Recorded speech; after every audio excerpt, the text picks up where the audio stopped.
Hello everyone and welcome to this lecture in the hands-on large language models series. Since the previous lecture, we have started looking at multimodal large language models. This is a very interesting and a fascinating topic because as we discussed in the previous lecture, it is very non-intuitive that language models can be extended to other modalities like images. So the techniques which are implemented to extend language models for multimodality are amazing to see and are very creative. In today's lecture, we are going to be learning about multimodal embedding models. So first let me motivate why we need to care about multimodal embedding models. To do that, let's quickly revise what we learned in the previous lecture. In the previous lecture, we mostly looked at the vision transformer. We saw that the vision transformer takes an image, breaks it down into individual patches, which serve as the tokens.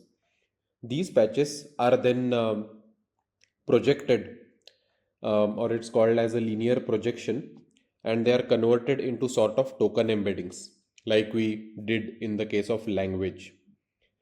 And then we add positional embeddings on top of these token embeddings, and then they are fed to the transformer. The transformer architecture remains exactly the same as it were if we were considering text. What changes is what we do before feeding these embedding patches or embedded patches to the transformer itself. We break the image into patches. So each patch essentially serves as tokens. That's why it's called an image is worth 16 into 16 words. So if we take the image and break it down into patches, each patch can serve as a token of that image. And once we have this understanding, the rest of it follows naturally. Once we have these tokens, then we need to think about how to convert these tokens into token embeddings. For that, we add a linear projection layer over here, which converts the tokens into a higher dimensional vector. We add positional embedding on top of it. We saw that the vision transformer outperforms convolutional neural networks only when the training data is large enough. And not just that, the vision transformer can also be interpretable. So let me show you some of these figures. Yeah, so the leftmost figure here shows the initial linear projection layer and how it captures some intricate details of what is ultimately recovered from the image.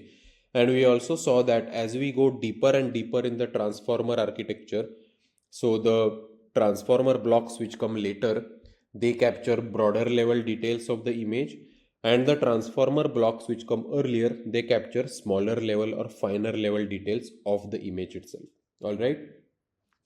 So we can definitely extract features of the image from the vision transformer itself. Keep this statement in mind.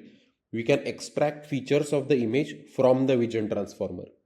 And the way this is done is that we did not discuss this in the last lecture, but there is this token called the CLS token, which aggregates all of the information, and then it's that the embedding of that token essentially contains the representation of the entire image. So for now, just keep in mind that through vision transformers, we can extract an embedding vector for the entire image. Okay.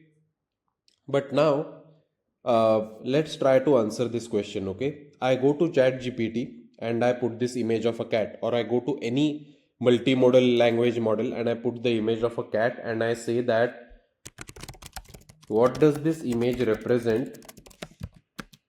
Let's say I ask this question. Now, if you are using vision transformers, you definitely can take this image and convert it into an embedding vector for the image, right? But the problem is that how would you relate it with the text? So ideally now what I want is that first I will take the um, I will take the image and I will take the embedding vector for that image, and then I want text which corresponds to that embedding vector, right? And how will I do that?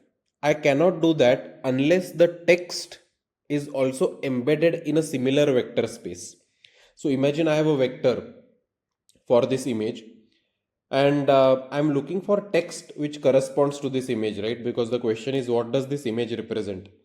So I need to find the text vectors which are closer to this image, right? I cannot do this unless we find a way to embed textual information and visual information in the same vector space. So vision transformers helps us solve one piece of the puzzle. It lets us encode images, right? It can be thought of as an image encoder. Transformers can also be thought of as a text encoder. You can input text, and then using again the CLS token, we can extract a representation of that entire text in a higher dimensional space. But to solve these type of multimodal prompting questions, we need a model which combines image encoding and text encoding into one single model. Okay, that's a very key requirement. We need a model which combines image and text encoding in one single model, and not just that, that model should make sure that the vector space in which the image encoding lives is the same vector space where the text encoding lives. That is what we are going to understand today. These type of models which achieve these two things. What are the two things? First thing is that they have image encoding and text encoding in the same model. And second, the image and the text encoding are in the same vector space. These models which achieve these two objectives are called as multimodal embedding models. And these models serve as the foundational building block for multimodal large language models and for answering questions such as what I asked right now in ChatGPT. What does this image represent?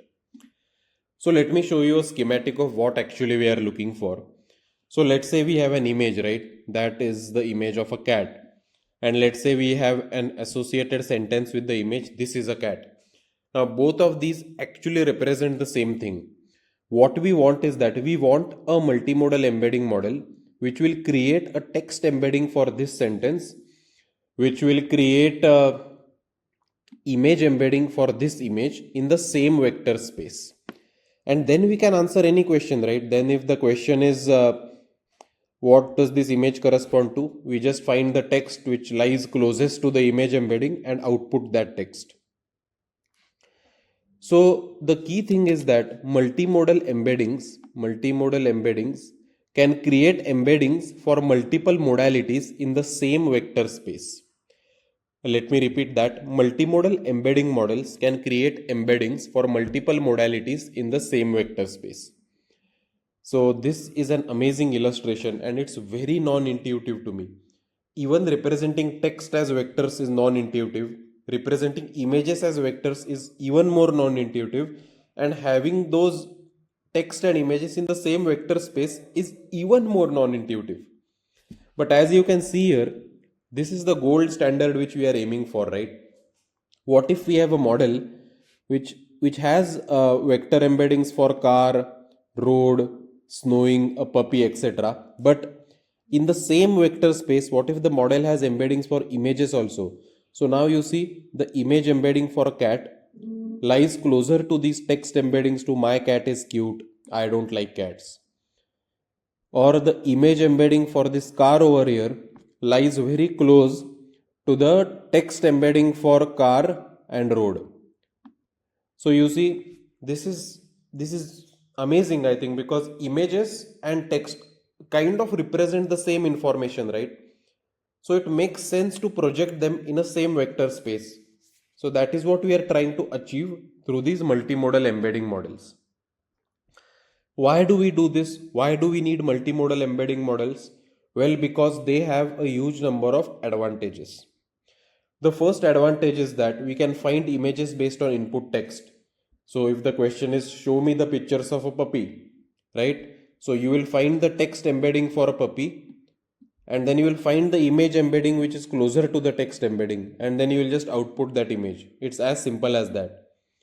Then if the question is which document does the question correspond to, or which image does the question correspond to, you can just go to the image embedding and find the textual embeddings which correspond or are closer in the vector space to that image embedding, right? So essentially images and text, if they are in the same vector space, we can answer many questions with respect to multimodality, because now whenever user asks a question about an image, we can retrieve text also in that vector space. Whenever user asks a question about text, we can retrieve images also in that vector space.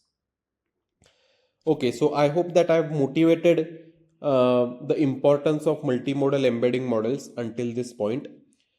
And in today's lecture, we are going to learn about one of the most popular multimodal embedding models, or one of the most useful multimodal embedding models, and that is called as CLIP, Contrastive Language-Image Pre-training. So let us search this in Google, Contrastive Language-Image Pre-training CLIP. And here you can see, let me try to find out the GitHub repository for it. You can see it has 27,000 stars and it's just a hugely famous embedding model. Here is the paper and let me click on it. Yeah, this was the paper on CLIP. The title was Learning Transferable Visual Models from Natural Language Supervision. Alright, the name itself sounds very confusing, right? Contrastive language image pre-training. What does it really mean? And what is contrastive? What is language image pre-training? Let's try to understand. So essentially CLIP is an embedding model, right? That can compute embeddings of both text and images. And the resulting embeddings lie in the same vector space, which means that the image embeddings can be effectively compared with the text embeddings. As we saw, this makes models such as CLIP very useful for the following tasks. Let me change the color here. So the first type of task where CLIP is useful is zero-shot classification, which means that we can compare the embedding of an image with that of the description which is possible for that given image. We can cluster images and a collection of keywords to find which keywords belong to which set of images. It also helps in search. So we can quickly find which image relates to an input text. We can also use multimodal embeddings to try to drive the generation of images itself. So until now we are considering prompting, right, with respect to images. We have not looked at generation of images, but multimodal embeddings also help in that objective. So CLIP is extremely useful for all of these tasks, right? And now let us try to understand how does CLIP work and how can CLIP generate multimodal embeddings. So the reason it's called contrastive image language pre-training is that the model CLIP has two encoders. It has a text encoder and it has an image encoder, right? Now for the text encoder, we usually use a transformer. So here I have an image of how transformer can be a text encoder. You have the input which are converted to input embeddings. So we take token embeddings, we add positional embeddings on top of it, and then the resultant input embedding is passed to the actual transformer block, which has the multi-head attention layers. It has the normalization layer. We have skip connections. Then we have another feed forward neural network, and then we have another normalization layer. When the input text comes out of this transformer, we can aggregate the information from all the different tokens, and we can create a text embedding for the entire text. So let's say if you have a sentence, right? That sentence is first broken into tokens. Each token passes through the transformer and there is an output for every token. All of this can be aggregated into one vector which represents what the input represents, or which contains the meaning of the input. That's why we pass it through the transformer block.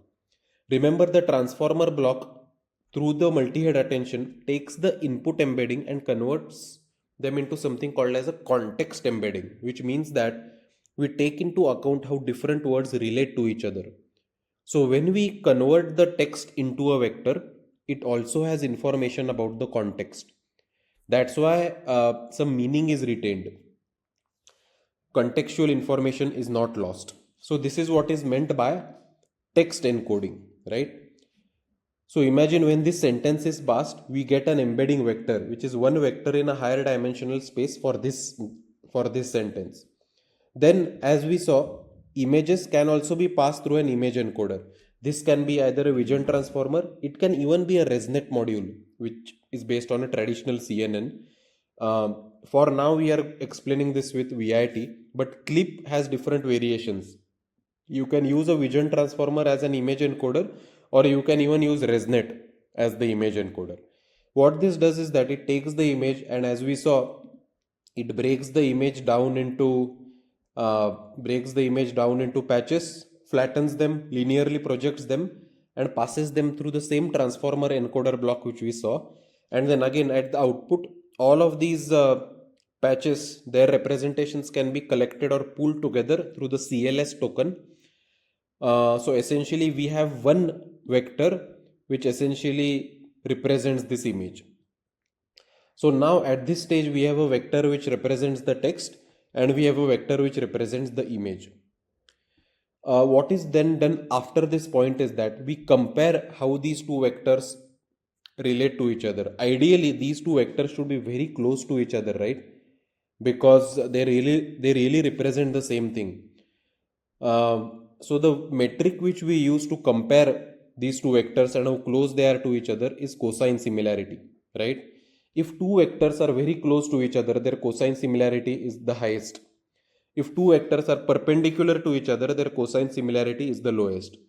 So in this case, when we have the text sentence embedding and the image embedding, we expect their cosine similarity to be as close to each other as possible. And that is the whole goal of CLIP. So when the CLIP architecture starts out, these embeddings are not close to each other. We need to train the text encoder and the image encoder on a huge number of images and their captions. And in the training process, we need to ensure that one image and one caption have their embeddings closer to each other. That's why it's called contrastive language image pre-training. The reason it's called pre-training is because the text encoder and the image encoder need to be trained from scratch. They do not come pre-trained. And what is the training objective? The objective of the training is that whenever you have an image and a caption associated with it, their cosine similarity should be as high as possible. So when we start training, the similarity between the image embedding and the text embedding will be very low as they are not yet optimized. During training, we optimize for the similarity between these embeddings and we want to maximize the similarity. And at the same time, we need to minimize the similarity for dissimilar image caption pairs. That is also very important. We want a maximum similarity for same image caption pairs and we want minimum similarity for dissimilar image caption pairs. That is the main objective of CLIP. After calculating their similarity, the model is updated and the process starts again with new batches of data and updated representations. So we have multiple image caption pairs like what it's shown here. So this is an image caption pair of this cat. This is an image caption pair of the puppy. This is an image caption pair of the car. Every time a new image caption pair is provided, the weights in the text encoder and the image encoder are updated. And since we have images and text which are provided together, it's called as contrastive learning. So that's why it's contrastive language image pre-training. So once we train CLIP or once we pre-train CLIP for a huge number of iterations on a huge number of data, we expect eventually that an embedding of a cat image would be similar to the embedding of the text, a picture of a cat. Now one thing to ensure is that, or one thing to clarify, to make sure the representations are as accurate as possible, negative examples of images and captions which are not related should also be included. So let's say you provide images and captions which are completely unrelated, we want very less similarity for these. So they should also be provided because modeling similarity is not only knowing what makes things similar to one another, but we should also know what makes them different and dissimilar. So I may show a car and an elephant, uh, or let's say I may show a car and the text is this is an elephant in the forest. When we get the embedding for the car and when we get the embedding for the text of the elephant, they should not be close to each other. So we should also provide negative examples during pre-training, and this is done um, when clip is trained, right? So that's why I hope now you understand where the name comes from, contrastive language image pre-training. Contrastive language image means that we have images and captions associated with it and we are training them simultaneously so that their embeddings of an image and caption are closer to each other. And pre-training because we need to do multiple iterations on a huge number of images to update the weights of the image encoder and the text encoder.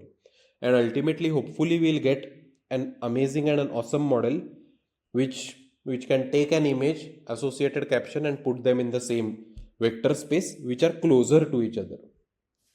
All right. So until now we saw clip and we saw the process of clip and how it generates multimodal embeddings. Here is again one very nice image which is there in a blog post. So what clip essentially does is that it takes images, associated captions, and the whole goal is to train a text encoder and an image encoder so that the cosine similarity between text and associated images would be maximum. So now if you take texts here on the, so here what I'm showing are the text, and on the vertical axis you have the images. So if we want the cosine similarity of a text and its associated image to be maximum, we want the diagonal to be as high as possible. So the goal of the clip loss function is to maximize the cosine similarity of the correct image text pairs which are present in the diagonal and also to minimize all others. So it's a combined goal. We don't just look at the diagonal and maximize the similarity between image and text which are the same. We also minimize all the other cosine similarities which are present not in the diagonal. So that is also included in the objective function of clip. Alright, so now what we are going to do is that we are going to use clip in action and we are going to run the clip model in a Google Colab interface. So before doing that, let me show you the model which we are going to use. So if I go over here right now, you will see that OpenAI has open sourced some of its models such as the clip. So this is also sometimes called as open clip because this is a model which I can directly use right now. I do not need to pay for it. This model is openly available through Hugging Face. So whenever you see a clip model, you should always see what is the text encoder and what is the image encoder which they have used, right? We are going to use a pre-trained model. We are not going to train anything because we don't have the computational or the financial resources right now. So let's see what's the text and the image encoders which have been used. What they have written is that the model uses a vision transformer as the image encoder and uses a masked self-attention transformer as a text encoder. Great. These are the traditional versions. These encoders are trained to maximize the similarity of image text pairs via a contrastive loss. Okay. So that's good. We have understood that we are using this clip VIT base patch 32 model which uses the vision transformer as image encoder and which uses the transformer with a masked self attention as the text encoder. So let's get into code right now. So this code and actually this lecture itself and several examples in this lecture are borrowed from this book, Hands-on Large Language Models. It's an amazing book. You can refer to this GitHub repository and this book page. All the code is available publicly for you to run, and the code which I am showing right now is chapter 9 of this book. Okay. So the first thing which you should be doing is load the relevant packages. You will need matplotlib for plotting, transformers, data sets. Sentence transformers you won't need right now, but you might need it later. In any case, it's best to install all these packages at once so that they stay on your system, right? Once you install these packages, then you go to the next. Here we are going to actually implement clip, right? So what we are going to do is that we are going to take an image and we are going to take a caption and we are going to use clip. We are going to use the text encoder to first convert the text into a vector.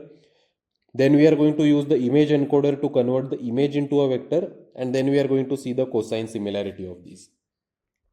Again, let me emphasize, we are not doing pre-training here. This is a simple inference which we are doing on an already pre-trained clip model. Okay, so the first thing, as I mentioned, we are loading the image which looks like this. This is an image of a cute puppy and the caption is a puppy playing in the snow, right? This is the image caption pair which we are looking at right now. The image is that of this puppy and the caption is a puppy playing in the snow. As you can see, this clearly looks like an AI generated image. The next thing what we have to do is that we have to load the clip model, the pre-trained model. And as I already showed you, we are going to use the OpenAI / clip VIT base patch 32. Now, I do think that OpenAI has also provided clip versions of ResNet. So you can just check this, but we don't have to be restricted to vision transformers. We can even use ResNet as the image encoder. Okay. So you have to pass the model ID. For the purposes of this demonstration, let's stick with vision transformer. And then you have to load a tokenizer. So we are going to use the tokenizer from this model ID itself. And then we have to load a processor to process the images. And then finally, this is the main model for generating text and image embeddings. So which is called as a model. So this is clip model dot from pre-trained model ID. So this is the main model which we are going to use for generating text and image embeddings. So right now you must be thinking, why do we need this clip tokenizer and why do we need clip processor? The reason we need tokenizer is because when a caption like this is given, first we need to tokenize it into token IDs and then each token ID is then passed to the text encoder. That's why we need a tokenizer. We need a clip processor because every image needs to be processed before it is passed to the image encoder. Typically, image encoders operate on images of specific sizes such as 224 by 224, etc. So unless the image is processed to match that size, it will not work. So in this case, that's why we are directly using a processor which is compatible with the model ID. But if you are doing custom image encoding or if you are loading custom processors, just make sure that the size of the image when you pass to the encoder is compatible with the encoder or the vision transformer which you are using. Alright, so once you run this, it will take some time and some space. It won't take too much space. I think it takes around 600 megabyte of space, especially the model itself. Now, once the model is loaded, the next thing you have to do is that first I'm going to show you how the caption is converted into a text embedding, right? So as I mentioned, the first step is to take the caption and convert it into token IDs, right? So we are going to pass the caption into the clip tokenizer function and then see the output. So here you can see the caption is now converted into a bunch of token IDs. The next thing is that the main function of this clip model is get text features, and then later we will also see get image features. What get text feature does is that it takes the input IDs and then it passes these input IDs into this transformer block. So it passes the input ID, each input ID into a transformer block, and when the input IDs come out of the transformer block, we have separate vectors for each input ID.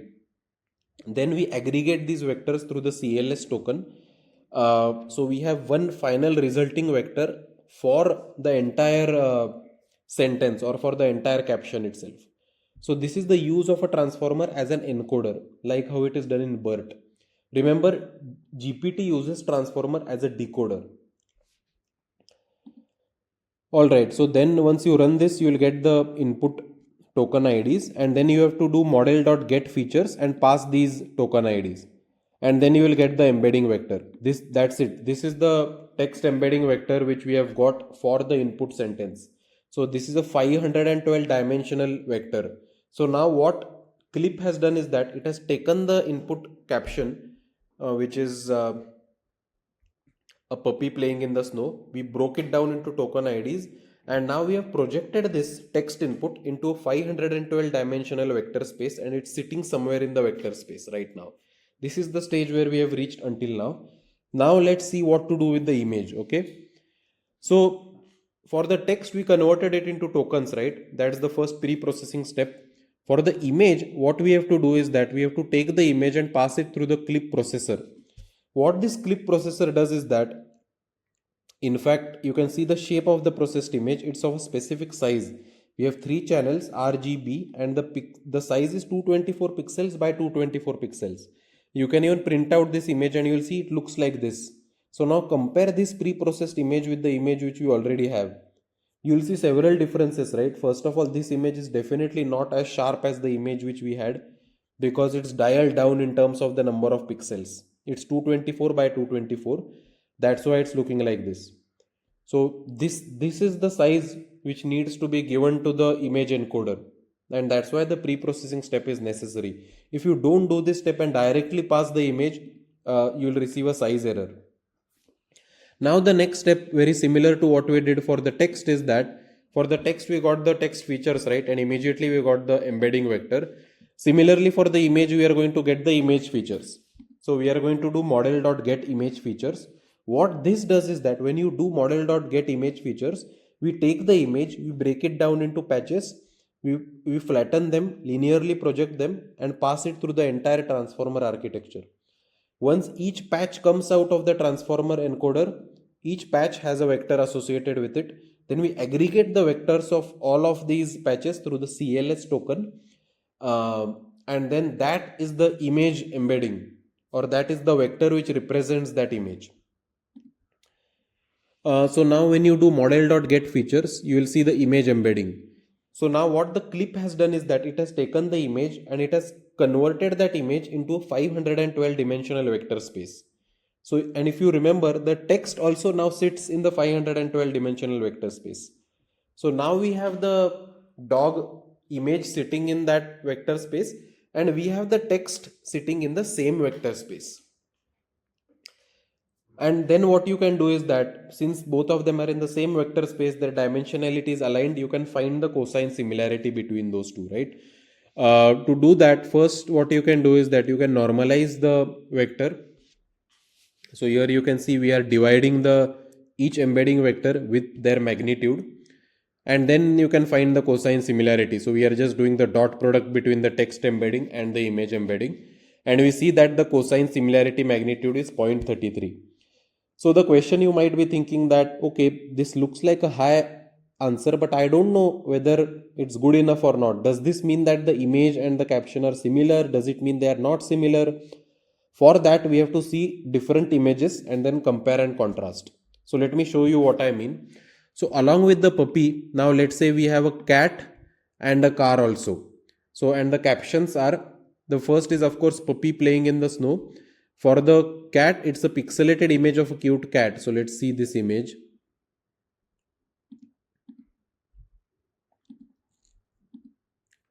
So this is the car rather, sorry, this is the image of a car, this is the car path, and the cat is this.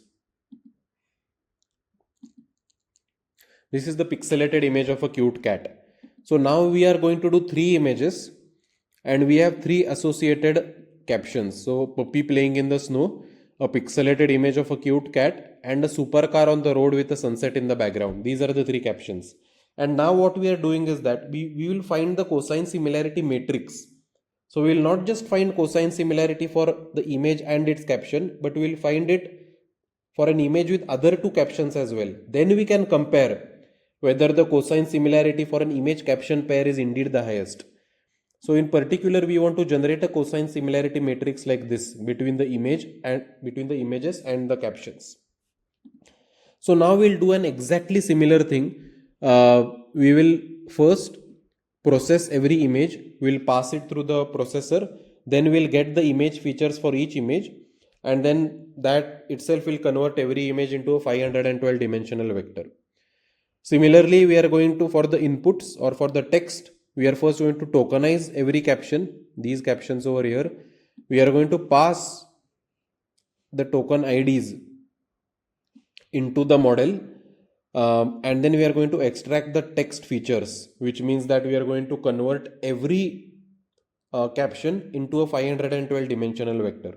So we'll have 3 vectors for the images, and we'll have 3 vectors for the text or the captions. So overall we have 9 cosine similarity values. And then what we are going to do is that we are going to just plot the cosine similarity values together, and this is the resultant plot. So let me just try to zoom out a bit so that you see. Okay, so now if you see on the horizontal scale, there are the puppy image, the cat image, and the car image, and on the vertical scale we have puppy playing in the snow, pixelated image of cute cat, and a supercar on the road with sunset in the background, right? And the values here indicate the cosine similarity matrix or the cosine similarity score. The first thing you should notice is that the values of the diagonals are the highest, which means that the cosine similarity between each image and its corresponding caption is the highest. Puppy and its caption is the highest, cat and its caption is the highest, car and its caption is the highest. Amazing. That clearly shows that the clip model knows that puppy, the caption associated with the puppy image is closest to it. The caption associated with the cat image is the closest to it. The caption associated with the car image is the closest to it. So now we know that the clip model is of course embedding all of these in the same vector space, but it is also capturing the meaning of images and the text associated with it. So if you see, the cosine similarity between the car image and the puppy playing in the snow is 0.11. The cosine similarity between the car image and the pixelated image of a cute cat is very low, 0.09, which means that the clip model knows that this is an image of a car and it's no way related to puppy and a cat. So now if I ask the question that which or what does the text in this image represent for this car, what we'll do, we'll just look at the different captions, and we'll take the caption which has the highest cosine similarity score with this image, right? And then we'll just reply a supercar on the road with the sunset in the background. That's the beauty of clip method. We have now embedded the text and the image in the same vector space, and not just that, we have captured the meaning between them. So this image which we started out with, which was very non-intuitive to us, by the way, this image, it's still very non-intuitive to me. We have just checked that this is indeed possible. We have proved that the pre-trained clip model makes this possible. So the question which we started with at the start of a class, what does this image represent? Now we just look at the cat, it's embedding in the vector space, and look at the closest text embeddings to this picture of the cat. That's it. It's as simple as that. Okay, so this actually brings us to the end of today's lecture, where we saw how we can use the clip model, for example, to encode images and text in the same vector space, and also to capture meaning between them through cosine similarity score. Now, once this clip model is trained, it can be used for a wide range of purposes, as we have seen all here. We can compare the embedding of an image with that of the description of its possible classes to find which class is the most similar.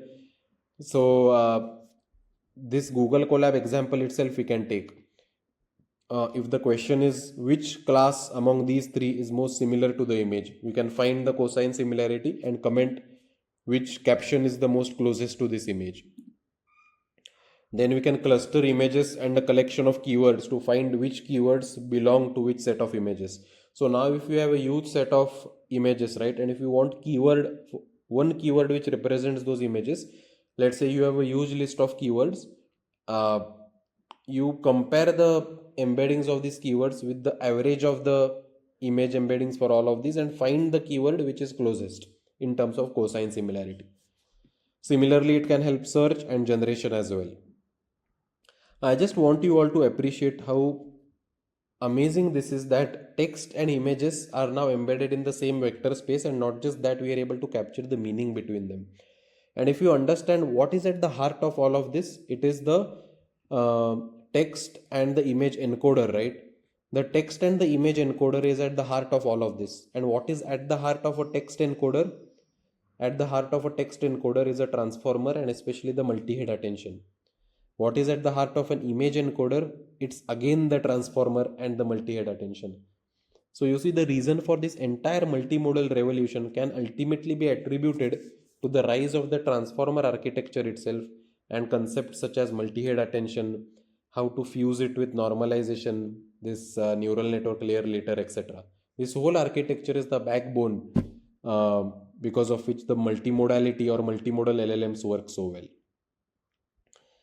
In the next lectures, we'll quickly look at sentence transformer, and then we'll start looking at blip, which is essentially, can we use text generation models itself and make them multimodal? So we are going to look at sentence transformers and blip. So all these notes, if you can see here, there are a huge number of interesting things to cover later on. So I hope you are liking this set of multimodal lectures. Multimodality is very promising, is a very promising research direction right now. So if you are just starting out with LLM research, this is an awesome space to get started. Thanks everyone, and I look forward to seeing you in the next lecture.